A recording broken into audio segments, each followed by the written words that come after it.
आज़ादी के आंदोलन से जुड़ा हुआ ये बहुत ही महत्वपूर्ण गांधी जी का आह्वान था।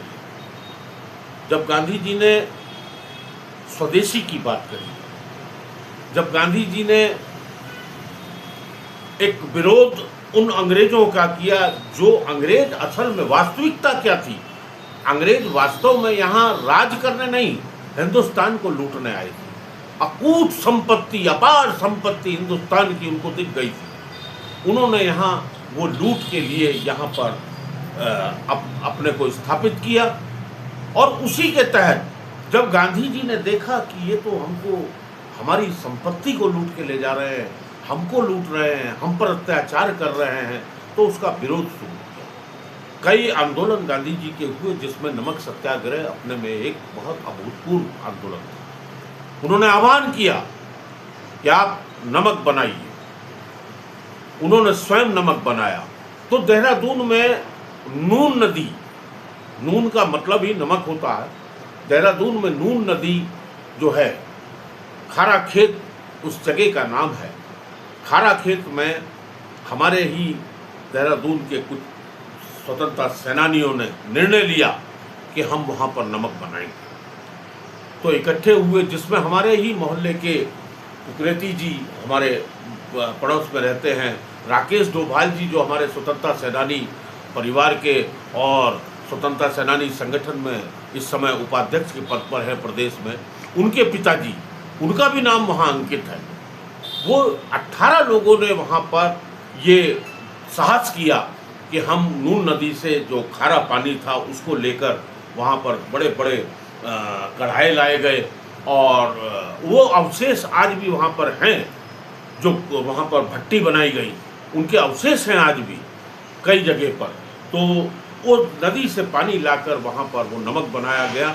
उस नमक को बेचने के लिए, क्योंकि एक प्रतीकात्मक वो था, तो उसको बेचने के लिए एस्ले हॉल पर लाकर रखा गया और वहाँ पर उसको बेचने का कार्य जो किया, जब गिरफ्तारियाँ हुई तो और प्रताड़ित किया गया सबको। तो ये एक बृहद आंदोलन था जो पूरे देश में चला। गांधी जी का आह्वान था। गांधी ने देश, अगर उन्होंने सत्य अहिंसा की बात करी तो उन्होंने सफाई की भी बात करी। गांधी का सबसे पहला धर्म था कि सफाई सिर्फ बाहरी नहीं, आत्मा की सफाई, अंतरात्मा की सफाई। तो गांधी जी का, तो गांधी को जब आदमी पढ़ेगा तब वो समझेगा कि जब गांधी जी बाहर से आए, पैंट सूट टाई पहने हुए व्यक्ति एक बाहर से पढ़ के, विदेश से पढ़ के आता है, कोई कमी नहीं थी उसके अंदर।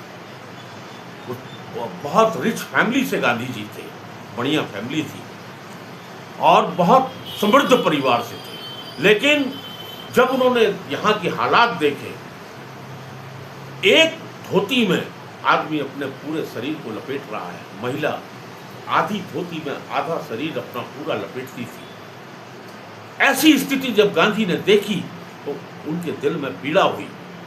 उन्होंने कहा कि अगर मैं इन कपड़ों में इनके साथ जाऊंगा, इनके पास जाऊंगा, तो ये मुझे एक्सेप्ट नहीं कर पाएंगे। सबसे पहले उन्होंने अपने कपड़े उतारने का काम किया और एक धोती में वो उनके बीच में पहुंचे और तब इस हिंदुस्तान की आज़ादी की लड़ाई, स्वदेशी की लड़ाई उन्होंने लड़ी। उनमें पहचान, उनमें लोगों को पहचान दी, उनमें छुआछूत जो एक बड़ी बीमारी थी उसको दूर करने का काम किया। उन्होंने सफाई के लिए कि स्वयं सफाई करें। ये गांधी आज हम जब देखते हैं, जब हम सुनते हैं, समझते हैं, लोगों को बीच में बैठते हैं, तो बड़ी पीड़ा होती है इस बात को सुनकर कि लोग बात बगैर पढ़े, बगैर समझे एक ऐसे महान व्यक्ति के बारे में जब अनाप शनाप बोलते हैं तो बड़ा दर्द होता है। अरे हमने देखा नहीं, लेकिन हम महसूस करते हैं उसको कि क्या परिस्थितियां रही होंगी, क्योंकि हमने भी झेला है। मैं प्रथम पीढ़ी का हूँ। मेरे पिता के आंदोलन में जाने से मेरी भी शिक्षा दीक्षा, रहन सहन, लालन पालन पर फर्क पड़ा। प्रथम पीढ़ी आज हिंदुस्तान में तमाम जो सेनानी रहे, लाखों करोड़ों सेनानी जो रहे, उनकी प्रथम पीढ़ी पर बहुत असर पड़ा, उनकी शिक्षा पर असर पड़ा, उनके लालन पालन पर असर पड़ा। किस तरीके से उनकी माँ ने उनको पाला होगा, ये सोचनीय विषय है, इसको सोचना पड़ेगा। लेकिन उसके बावजूद भी हमारे ज़िलों में जो देश प्रेम की भावना है, मेरा तो निवेदन है कि मैंने एक अभियान चलाया गांधी जी के ऊपर। मैं गांधी को क्यों चाहता हूँ, कि आज गांधी क्यों जरूरी, एक ये विषय है कि आज गांधी क्यों जरूरी। गांधी की आवश्यकता है, आज इस देश को गांधी की आवश्यकता है, हर व्यक्ति गांधी बनना चाहिए। इसलिए मैंने एक अभियान चलाया है कि हर घर गांधी का चरखा पहुंचाने का अभियान मेरा है, मेरा संकल्प है। मैंने एक संकल्प लिया है कि मैं गांधी का चरखा हर घर पे पहुंचाऊंगा। और ये चरखा मात्र एक सिंबल नहीं होगा, एक शोपीस नहीं होगा, ये गांधी के विचार होंगे। गांधी के विचारों को उस घर तक पहुंचाना चाहता हूं कि समझे लोग कि किस तरीके से देश को आज़ाद कराया गया और उस देश को संभालना। कि वो कहा है कि हम लाए हैं तूफान से कश्ती निकाल के, इस देश को रखना मेरे बच्चों संभाल के। ये शब्द हैं, ये शब्द जब लगते हैं दिल में तो पता लगता है। 23 साल का बच्चा जब फांसी पर लटकता है तो उस माँ को, अपनी माँ को कहता है कि माँ, जब उसको फांसी हो रही थी भगत सिंह को, तो उसने अपनी माँ से कहा कि माँ, तू जेल में मेरे से मिलने मत आना, अगर तू आएगी और तू रोएगी तो लोग कहेंगे कि भगत सिंह की मार हो रही है। वो जज्बा था भाई, वो जज्बा था उन लोगों का जिन्होंने इस देश के लिए प्राण दिए, जिन्होंने इस देश की आज़ादी के लिए अपना सब कुछ नछावर कर दिया। एक व्यक्ति अल्फ्रेड पार्क में बैठ के स्वयं को गोली मार देता है, सिर्फ किस लिए कि मैं अंग्रेजों का गुलाम नहीं बनूंगा।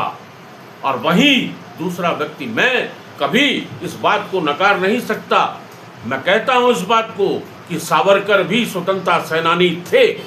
जिस व्यक्ति ने 9 वर्ष अपने काला पानी में काटे, वास्तव में वो स्वतंत्रता सेनानी थे।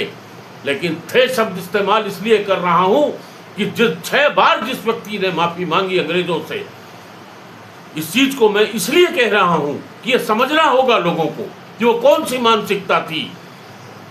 हैं, पहला शब्द जिस दिन उन्होंने माफी का लिखा था, उनको देशद्रोही घोषित कर देना चाहिए था। पहला शब्द लिखा था। ये शब्द है मेरे। मैं क्यों कह रहा हूं इस बात को, ये दृढ़ता से कह रहा हूं। क्यों? क्योंकि यदि तमाम वो लोग जिन लोगों ने फांसी के फंदे को चूमा, जिन लोगों ने भूमिगत रह के आंदोलन करे, जिन लोगों ने इतना बड़ा आंदोलन चलाया और अंग्रेजों से हार नहीं मानी, यदि वो लोग भी माफी मांग लेते तो क्या आज हम इस आज़ाद हवा में सांस ले रहे होते। इसलिए मेरा निवेदन है कि पहचाने इस देश की आज़ादी के उस मूल्यवान क्षणों को याद करें, तब आपको पता लगेगा कि आज़ादी ऐसे नहीं मिलती। आज तो लोग बाग बैठे हैं, बच्चे घूम रहे हैं, उनको कुछ नहीं मालूम इस विषय में। अरे ठीक है जो चल रहा है, आज बच्चा किस जगह पर जा रहा है आप भी देखते हैं, नशे के आगोश में चला गया है, नौजवान नशे के आगोश में चला गया है। आप जहां देखेंगे छोटे छोटे बच्चे नशा कर रहे हैं। तो क्या उस नौजवान पीढ़ी को, ये भारत का भविष्य है, इन नौजवानों को सही रास्ते पर लाना हमारा कर्तव्य नहीं है? मैं तो चाहता हूं कि स्वतंत्रता सेनानी परिवार जो है वो एक ऐसा अभियान चलाएं, हर स्कूल में वो जाकर बच्चों को समझाने का काम, बच्चों को उस इतिहास को पढ़ाने का काम करें। ये मेरा लक्ष्य है।